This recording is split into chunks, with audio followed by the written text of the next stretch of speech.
ये कहानी सच्ची घटना पर आधारित है। इस कहानी को आप रात के समय मत सुनना। डॉक्टर AVK सिन्हा ने एक बार बक्सर से आरा आने के दौरान प्रेतों से साक्षात्कार संबंधित एक आपबीती कहानी सुनाई थी। उन दिनों वे छपरा से सदर अस्पताल में पदस्थापित थे। एक रोज की बात है, अस्पताल से रात करीब 12 बजे घर लौटे थे। तेज बारिश हो रही थी। उन्होंने अभी अपने कपड़े भी नहीं बदले थे कि दरवाजे पर जोर से दस्तक होने लगी। मैंने दरवाजा खोला, देखा एक 20 से 22 साल की लड़की खड़ी है। उसने बताया कि उसके पिताजी की तबीयत बहुत खराब है, मैं चलकर देख लूं। मैंने उससे बताया कि मैं रात के मरीज नहीं देखता। इस पर वह बहुत गिड़गिड़ाने लगी। मेरी पत्नी को दया आ गई। उसने कहा कि इतना कह रही है तो जाकर देख लीजिए। मैं अनमना सा बाहर निकला, अपनी कार निकाली और उसे बैठने का इशारा किया। सुनसान सड़कों से होती हुए हम शहर के 5 से 7 किलोमीटर दूर कस्बे में पहुंचे। वहां आबादी कुछ साल पहले ही एक मकान के बाहर रुके।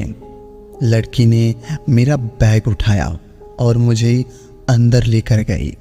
वहां एक बुजुर्ग व्यक्ति खाट पर लेटा हुआ था। उसकी हालत गंभीर थी। उसके सिरहाने 2 महिला खड़ी थी। मैंने उसकी नब्ज टटोली तो बर्फ सा ठंडा लगा। शरीर भी ठंडा था। उसमें जीवन के कोई लक्षण नहीं थे, लेकिन वह धीरे धीरे कुछ बोल रहा था जो समझ में नहीं आ रहा था। मुझे कुछ समझ नहीं आया तो उसे एक इंजेक्शन दिया और एक दवा खिला दी। सिरहाने खड़ी एक औरत से उसे खिला दिया। एक टैबलेट सुबह भी खिलाने के लिए दे दिया। इसके बाद चलने के लिए उठा तो लड़की ने मेरा बैग उठा लिया और कार तक छोड़ आई। अगली सुबह अस्पताल जाने के लिए घर से निकला तो सोचा रात वाली मरीज को देखता चलो। मैं बस्ती में पहुंचा, लेकिन वह मकान कहीं नहीं दिखा। मैं बस्ती के लोगों से पूछने चला गया।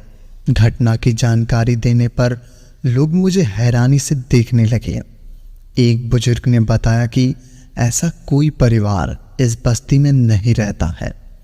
एक प्रेत लीला है जो हर एकाध साल पर घटित होती है। वह एक भूता खंडहर है। आप वहीं गए होंगे। आपने इलाज किया इसलिए बच गए, नहीं तो मार डाले जाते। मैं भूत प्रेत पर विश्वास नहीं करता।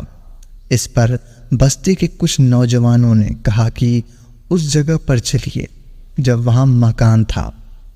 मैं 2-3 लोगों से लेकर वहाँ पहुँचा तो वहाँ पूरी तरह से खंडहर था।